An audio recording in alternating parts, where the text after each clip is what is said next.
بسم اللہ الرحمن الرحیم۔ شروع کرتا ہوں اللہ کے پاک نام سے جو بہت بڑا مہربان نہایت رہنے والا ہے۔ دوستوں، بہنوں، بھائیوں، بزرگوں، السلام علیکم ورحمۃ اللہ وبرکاتہ۔ ہم آپ کو اپنے اس سیریل امیزنگ ایونٹس کی 64 نمبر قسط میں ہم آپ کو خوش آمدید کرتے ہیں۔ آج کی ہم اس قسط میں حضرت زکریا کی دل دہلا دینے والی شہادت کا ذکر کریں گے۔ محترم ناظرین، اسلامی تاریخ میں کچھ ایسی کہانیاں بھی ہیں جو نسل در نسل منتقل ہوتی رہی ہیں۔ کچھ قرآن پاک اور صحیح حدیث میں مضبوطی سے قائم ہیں، جبکہ کچھ تاریخ کی کتابوں اور ابتدائی روایات میں محفوظ ہیں۔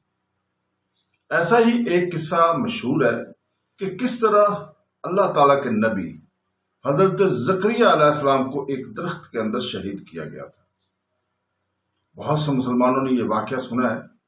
اکثر منقول ہے کہ حضرت زکریا علیہ السلام کا ان کے دشمنوں نے تعاقب کیا۔ اللہ تعالیٰ کے حکم سے درخت کے اندر چھپ گئے وہ، اور آخر کار آری سے درخت کاٹ کر شہید کر دیے گئے۔ لیکن اس واقعہ کا تاریخی پس منظر کیا ہے؟ اللہ تعالیٰ کے نبی کے دشمن آپ کو قتل کرنے کی کوشش کیوں کر رہے تھے؟ اور نبی جو بنی اسرائیل کی تاریخ کہ اس المناک باب سے ہم کیا سبق سیکھ سکتے ہیں؟ اس کہانی کو سمجھنے کے لیے ہمیں پہلے اس معاشرے کی حالت کو سمجھنا ہوگا جس میں حضرت زکریا علیہ السلام رہا کرتے تھے۔ اس دور کو حضرت زکریا علیہ السلام بنی اسرائیل کی طرف بھیجے گئے انبیاء میں سے ایک تھے۔ وہ اللہ تعالیٰ کے نیک بندے، الہی رہنمائی کے استاد اور اپنی عقیدت اور خلاص کے لیے مشہور انسان تھے۔ قرآن پاک نے ان کا تذکرہ مبارک نبی میں کیا ہے اور ایک نیک بچے کے لیے ان کی خوبصورت دعا کو درج کیا ہے۔ اللہ تعالیٰ نے اس دعا کو قبول کیا اور انہیں حضرت یحییٰ علیہ السلام سے نوازا جو بعد میں خود نبی بنے۔ تاہم بہت سے انبیاء اور اللہ تعالیٰ کی طرف سے بے شمار نعمتیں حاصل کرنے کے باوجود بنی اسرائیل میں سے بہت سے لوگ بار بار الہی ہدایات سے منہ موڑتے رہے۔ قرآن پاک متعدد موقع پر اس بات کا تذکرہ کرتا ہے کہ ان میں سے بعض نے انبیاء کو جھٹلایا، اللہ کے احکامات کی نافرمانی کی، اور یہاں تک کہ رسول پاک سے پہلے جتنے بھی رسولوں کو بغیر جواز کے قتل بھی کیا، کئی رسولوں کو۔ اور اللہ تعالیٰ کہتا ہے کہ انہوں نے انبیاء کو ناحق قتل کیا، جو کسی بھی قوم کی طرف سے کیے جانے والے سنگین جرائم میں سے ایک تھا۔ یہ پس منظر اس لیے ضروری ہے کہ حضرت زکریا علیہ السلام کی شہادت اچانک واقعہ نہیں ہوئی۔ یہ الہی رہنمائی کے خلاف بغاوت کے ایک بڑے نمونے کا حصہ تھا۔ حضرت زکریا علیہ السلام نے اپنی زندگی لوگوں کو اللہ تعالیٰ کی اطاعت کی طرف بلانے میں گزار دی۔ انہوں نے ان کے رب کے احکام سکھائے، اللہ تعالیٰ کے احکام سکھائے، نیکی کی ترغیب دی اور بدنوانی سے خبردار کیا۔ تمام انبیاء کی طرح ان کا مشن دولت، سیاسی طاقت یا دنیاوی اثر و رسوخ حاصل کرنا نہیں تھا۔ ان کا واحد مقصد لوگوں کو نجات کی طرف رہنمائی کرنا تھا، اللہ تعالیٰ کے حکم کی پھیلانا تھا۔ لیکن انبیاء کے پیغام اکثر بدعنوانی سے فائدہ اٹھانے والوں کو چیلنج کرتے ہیں۔ پوری تاریخ میں ناانصافی، بد اخلاقی اور جبر سے فائدہ اٹھانے والے شاذ و نادر ہی ایسی آوازوں کے خیر مقدم کرتے ہیں جو انہیں سچائی کی طرف واپس بلاتے ہیں۔ حضرت زکریا علیہ السلام کے زمانے میں بھی یہی حقیقت موجود تھی۔ جوں جوں وقت بعض گروہوں میں بدعنوانی بڑھتی گئی، صادقین کے ساتھ دشمنی بھی بڑھتی گئی۔ کلاسیکی اسلامی لٹریچر میں محفوظ تاریخی رپورٹنگ کے مطابق طاقتور دشمنوں نے آخر کار حضرت زکریا علیہ السلام کی جان کی تلاش شروع کر دی۔ ان کو مارنے کے پروگرام بنانے شروع کر دیے۔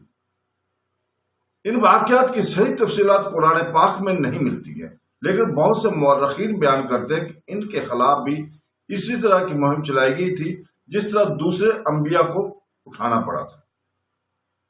پیغمبر کے دشمن آپ کے پیغام کو خاموش کرنا چاہتے تھے۔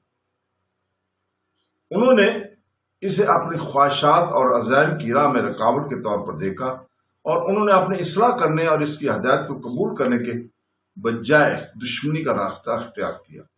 اس کی قوم نے مشہور تاریخی روایت کے مطابق حضرت زکریا علیہ السلام کو ان لوگوں سے بھاگنے پر مجبور کیا گیا جو آپ کو قتل کرنا چاہتے تھے۔ اللہ تعالیٰ کے ایک بزرگ نبی کا تصور کریں، ایک ایسا شخص جس نے اپنی زندگی عبادت اور خدمت میں گزاری تھی، جس کے پیچھے لوگ بے گناہوں کا خون بہانے کے لیے پرعزم تھے، پھر بھی اپنے آس پاس کے خطرات کے باوجود وہ اپنے ایمان اور اللہ تعالیٰ پر توکل پر ثابت قدم رہے۔ جوں جوں توقع کرنے والے قریب آتے گئے، زکریا علیہ السلام نے حفاظت کی تلاش شروع کی۔ پھر معروف تاریخی بیان کے مطابق وہ ایک بڑے درخت پر آئے۔ اللہ تعالیٰ کے حکم سے درخت پھٹ گیا اور اسے اس کے اندر داخل ہونے دیا، اور ایک بار جب وہ داخل ہوئے درخت نے اس کے ارد گرد بند کر دیا۔ وہ درخت کے اندر جیسے چھپ گئے۔ اسے ان لوگوں سے چھپا لیا جو اسے تلاش کر رہے تھے۔ ایک لمحے کے لیے ایسا معلوم ہوا کہ وہ فرار ہو گئے۔ دشمن اس مقام پر پہنچے لیکن اسے فوری طور پر نہ مل سکے۔ انہوں نے آس پاس کا علاقہ تلاش کیا اور مایوس ہو گئے۔ ان روایات کے مطابق پھر شیطان نے مداخلت کی۔ نبی کو تلاش کرنے سے قاصر تعاقب کرنے والوں کو مبینہ طور پر ثبوت دکھائے گئے کہ وہ درخت کے اندر چھپے ہوئے۔ روایات کے بعض نسخوں میں بتایا گیا کہ زکریا علیہ السلام کے لباس کا ایک ٹکڑا نظر آتا ہے۔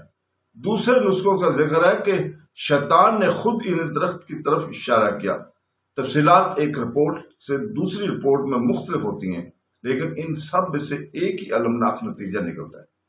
دشمنوں کو معلوم ہوا کہ درخت کے اندر پیغمبر چھپا ہوا ہے۔ اسی وقت انہیں ایک انتخاب کا سامنا کرنا پڑا۔ وہ اپنا انتخاب ترک کر سکتے تھے، وہ اپنے اعمال پر غور کر سکتے تھے، وہ اللہ تعالیٰ سے ڈر سکتے تھے اور اپنے ارادوں سے توبہ بھی کر سکتے تھے، لیکن ان کی نفرت اللہ تعالیٰ کے خوف سے زیادہ تھی۔ مشہور روایت کے مطابق وہ ایک بڑی آری لے کر آئے۔ انہوں نے ایک نبی کی زندگی کی طرح احترام کرنے کی بجائے آری کو درخت کے ساتھ رکھا اور اسے کاٹنا شروع کر دیا۔ منظر کا تصور کیجیے، ذرا اس منظر کا تصور کیجیے۔ اللہ تعالیٰ کے ایک بزرگ نبی نے تنے کے اندر چھپا ہوا ہے۔ باہر پرعزم دشمنوں کا ایک گروہ آہستہ آہستہ لکڑی کو کاٹ رہا ہے، درخت کو کاٹ رہا ہے۔ آری کی آواز فضا میں گونج رہی تھی۔ ٹکڑے ٹکڑے کر کے درخت تقسیم ہو گیا۔ اور روایت میں آتا ہے کہ حضرت زکریا علیہ السلام صبر و استقامت سے کام لیتے تھے۔ اس نے اپنا ایمان نہیں چھوڑا، انہوں نے اپنے پیغام پر سمجھوتا نہیں کیا، آخر سانس تک اللہ تعالیٰ کے بندے رہے۔ آری جیسے درخت کے پاس سے گزری، اندر چھپے نبی کے پاس سے بھی گزر گئی۔ ان تاریخی روایات کے مطابق حضرت زکریا علیہ السلام کو اسی طرح شہید کیا گیا۔ اس طرح اللہ تعالیٰ کے نبیوں میں سے ایک کی زمینی زندگی کا خاتمہ ہو گیا۔ تاہم اسلامی نقطہ نظر سے یہ کوئی شکست نہیں تھی۔ دشمنوں کو یقین ہو سکتا ہے کہ وہ کامیاب ہو گئے، لیکن وہ ایک بنیادی سچائی کو سمجھنے میں ناکام رہے۔ دنیاوی طاقت کی وجہ سے انبیاء کو یاد نہیں کیا جاتا، انہیں ان کے ایمان، ان کی قربانی اور اللہ تعالیٰ کی اطاعت کی وجہ سے یاد کیا جاتا ہے۔ آج ہزاروں سال بعد حضرت زکریا علیہ السلام کے نام کو دنیا بھر کے مومنین عزت سے دیکھتے ہیں، یاد کرتے ہیں۔ ان کی دعا قرآن پاک سے پڑھی جاتی ہے، اس کے کہانی بچوں کو پڑھائی جاتی ہے، اس کا ایمان لاکھوں لوگوں کو متاثر کرتا ہے۔ دریں اسنا ان لوگوں کے نام جنہوں نے اسے قتل کرنا چاہا تاریخ سے بڑی حد تک غائب ہو گئے۔ اس کہانی سے سب سے اہم سبق یہ ہے کہ سچائی اکثر قیمت کے ساتھ آتی ہے۔ انبیاء عیش اور عشرت کے لیے نہیں بھیجے گئے، انہیں نتائج کی پرواہ کیے بغیر اللہ تعالیٰ کے پیغام پہنچانے کے لیے بھیجا گیا تھا۔ بہت سے لوگوں کو مسترد کرنے کا سامنا کرنا پڑا، کچھ کا مذاق اڑایا گیا، دوسروں کو ستایا گیا، اور زکریا علیہ السلام کی طرح کچھ شہید بھی ہوئے۔ دوسرا سبق یہ ہے کہ دنیاوی طاقت عارضی ہے۔ جن لوگوں نے زکریا علیہ السلام کی مخالفت کی وہ اپنے زمانے میں اثر و رسوخ کے مالک ہو سکتے تھے، لیکن نہ ان کی دولت اور نہ طاقت انہیں اللہ تعالیٰ کے عذاب سے بچا سکتی تھی۔ یہ کہانی ہمیں آزمائشوں کے دوران صبر کی اہمیت کی بھی یاد دلاتی ہے۔ حضرت زکریا علیہ السلام نے بڑھاپے، زیادتی مشکلات، اپنی قوم کی مخالفت اور آخر کار شہادت کا تجربہ کیا۔ اس کے باوجود زندگی کے ہر دور میں وہ اللہ تعالیٰ کے لیے وقف ہے۔ آخر میں یہ اکاؤنٹ ہمیں اخلاص کی قدر سکھاتا ہے۔ زکریا علیہ السلام نے کبھی شہرت یا پہچان نہیں مانگی، ان کی فکر ہمیشہ اللہ تعالیٰ کی رضا تھی۔ خطرے کے ساتھ سامنا کرتے ہوئے بھی وہ اپنے اس مشن سے وفادار رہے۔ محترم ناظرین، جبکہ درخت کی روایت کی صحیح تفصیلات صحیح حدیث کی بجائے تاریخی رپورٹوں سے ملتی ہیں، وسیع تر پیغام واضح اور ناقابل تردید رہتا ہے۔ حضرت زکریا علیہ السلام ان صالح انبیاء میں سے تھے جنہوں نے لوگوں کو اللہ تعالیٰ کی طرف بلانے کی وجہ سے مصائب کا سامنا کیا۔ ان کی زندگی ایمان، صبر اور لگن کا نمونہ تھی۔ ان کی کہانی ہمیں یاد دلاتی ہے کہ جو لوگ حق کے لیے کھڑے ہوتے ہیں ان کو مشکلات کا سامنا کرنا پڑتا ہے، لیکن اللہ تعالیٰ کے ہاں ان کے اجر بے شمار۔ اللہ تعالیٰ ہمیں حضرت زکریا علیہ السلام کا اخلاص، حق پر ڈٹ جانے کی ہمت اور آزمائشوں میں ثابت قدم رہنے کی توفیق عطا فرمائے۔ آمین ثم آمین۔ اللہ حافظ۔